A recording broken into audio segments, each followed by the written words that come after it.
All right, what's up, guys? Stephen Woodani, Five Tool Sports Science. We got Nathan here. He's going to be doing his separation throws and his chest up throws, and we're going to be doing an analysis of them. So let's get you into it, Nathan. All right, so initially loading on this back leg, you see pretty quick, Nathan, you start collapsing this back knee in.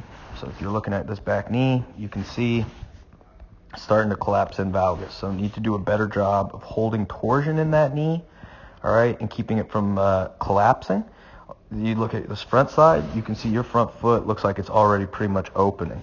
And you're really going to see as the throw continues to progress, this front side just continues to just leak out, pulls you out of a load position, even though you didn't set yourself up in that great of a load position because you're not holding torsion. You're starting to collapse the knee straight out of the gate. So let's go forward.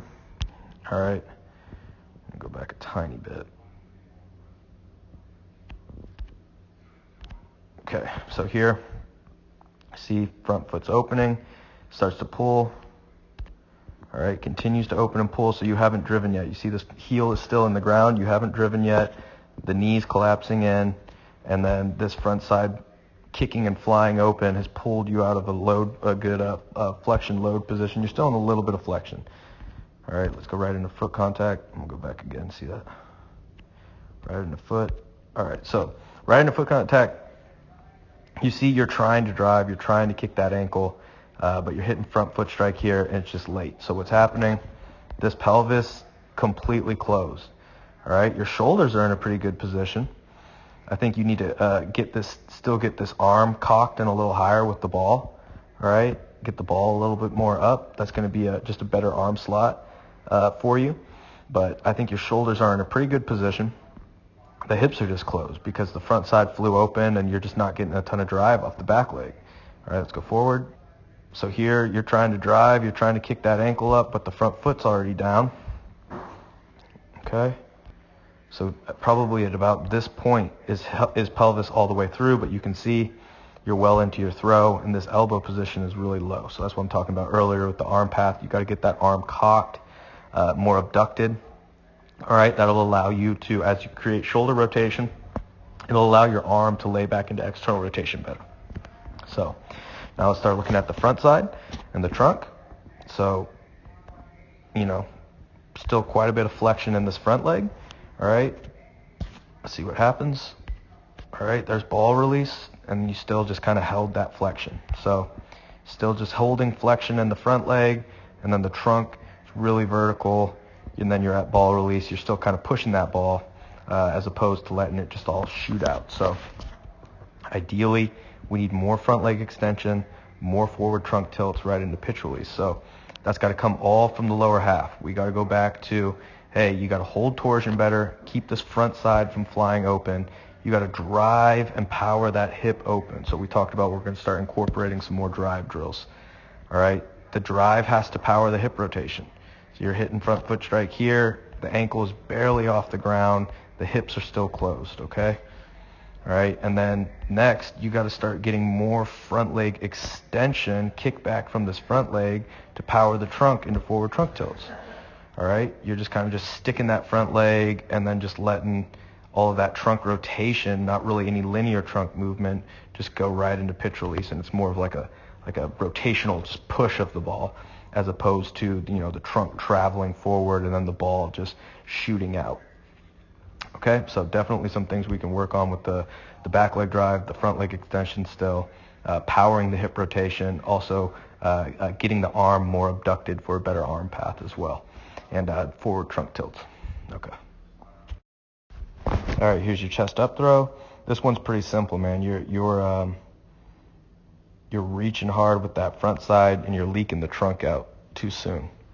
All right, so initially we start. You're in a good back leg load position. I like the force vector. Everything's ready. Now you got to start driving and powering that hip through. But this front leg, clear that up. This front leg keeps swinging and flying. And then your trunk too is already starting to leak forward. So if I draw a line, let me try to get that a little better. Gosh, why is this thing giving me the attitude? Here we go. There it is. Okay. Your trunk, your chin It's already in front of belt buckle. All right, so you're starting to early trunk tilt. You got to keep this C position. You got to keep this back where your trunk is back. All right, the ball is loading back here, and you're driving that hip forward. As you power this hip forward, this needs to bend back. That's energy traveling up the chain. It's loading, getting ready to catch it off of this front leg, okay? So we go forward. You're about to hit front foot strike here, and your back leg hasn't driven. So you're pulled out of your load position. Your trunk is early tilting forward. So it was all just front leg momentum was really pulling you down, pulling you through your throw, not being driven by the back leg. All right, so here's front foot strike. And you're just going to let the trunk just kind of travel over. All right, here's ball release here. You can still see tons of front leg flexion. Still pretty vertical trunk. So need to see more front leg extension here, more forward trunk tilt. So big takeaways on this is for some reason on your chest up, you just really rely on that leg swing. So that's like all leg swing. Maybe a tiny bit of drive. It's just late.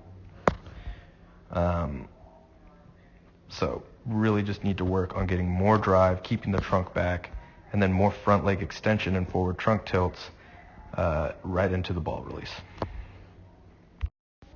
What's up, guys? Stephen Wadani here, 5 Tool Sports Science. We got Nathan. We're going to be comparing his swings. This top view one is going to be 87 miles per hour. His bottom view is going to be 85. We're just going to be looking at the differences between the two. So let's get you started. Take you into this first swing here. What I really like, Nathan, that you've been working on, I can tell a lot, is this coil into front foot strike. You're doing a great job of it here, much better than when we started. So you're doing a really great job of separating your shoulders from your hips here. All right, and I think you do a pretty good job in the 85 as well. Get you right in the front foot strike. Come on. One more. I missed it. One sec.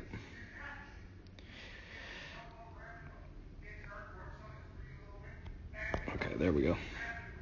But you can see just a better job of coil. I think you're doing actually a better job in the 87. All right, come on. Why isn't my drawer working? There it goes. All right. 87 looks better. Not quite as much coil here. All right. Then we go forward.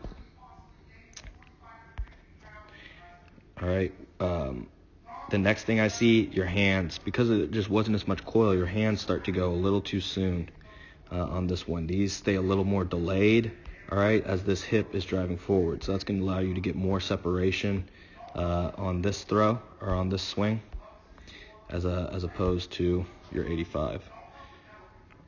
All right. So you can see here, look at the hips. Pretty much clearing through. Here, look at the hips, pretty much clearing through, but the difference is your hands are just getting farther out in front, and this one, they're still more delayed, and this bat is going to be lagging back. This one, the bat's still lagging back, but your hands are just more far forward, so you've got more time to let this bat unload onto the ball. Also, look at your front leg. Your extension at this point is in a much better position. You still see there's a little bit of flexion on the swing. This one, it looks like you're going to time up front leg extension right into ball contact. So still just doing a much better job off your coil, your back leg drive, and your front leg extension on this swing. All right, let's go forward a tad. All right, this is pretty much going to be ball contact. Yeah, you can really see your front leg here. This is a way better front leg position than this one. Look how much more vertical this front leg is compared to this right here. Just a much better angle. All right, and it's still, I can't really tell, you might still have a tiny bit of flexion in that knee. So here you're about to make contact and you've just timed and peaked that front leg really, really well right into it. Go forward one more. All right, so that's the finish. Yeah, I mean, that's be the three big takeaways, man, is your top view, you're just, you're loading your coil is really good. You're doing a great job of your coil right into front foot strike. That's giving you time to drive that back hip through. If I can go back for a second. It's giving you time to get that back hip through. Right. Ooh, come on. Getting that back hip cleared and through, and just delaying that bat head. All right, and then it's also putting your front leg into a better position, and then you're just doing a much better job of extending that front leg right into ball contact. So really just better coil, better back hip drive, better front leg extension right into ball contact with the 87. So with that 85, I don't think the 85 is bad by any means. I just think you did a better job on certain aspects of it. And I think too, like you were saying, like it looks like you're in a gym here. And the other one, you're in a shed. You're in Canada. It's winter, so it's cold. So that could also play a part in it too. Your body just doesn't feel like it wants to contract as fast as the being in that gym or whatever it is that you're in. So that could have played a part in it as well. But definitely you can see the coil, the back hip drive, the front leg extension, also the front leg angle were much better in the 87. All right, man.